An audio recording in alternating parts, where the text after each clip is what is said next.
Hi, మీరు sugar పేషెంటా? మీ fasting blood glucose levels ఎప్పుడు 200 కంటే ఎక్కువగా ఉంటున్నాయా?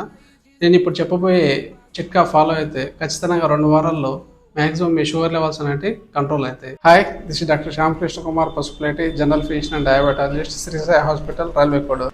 సాయంత్రం 7:30 లోపల మీ మీల్ మ్యాక్సిమం ఫినిష్ చేసుకుంటే మీ షుగర్ లెవెల్స్ అనేవి ఖచ్చితంగా 2 వారాల్లో నార్మల్ అవుతాయి. ఎందుకంటే నేను ఇప్పుడు నా పేషెంట్స్ని ఫాలో చేస్తూ ఇది నేను అబ్జర్వ్ చేస్తున్నాను కాబట్టి చెప్తున్నాను. ఎందుకంటే ఈ టైంలో మన ఇన్సులిన్ సెన్సిటివిటీ అనేది సన్సెట్ టైంలో చాలా ఎక్కువగా ఉంటుంది.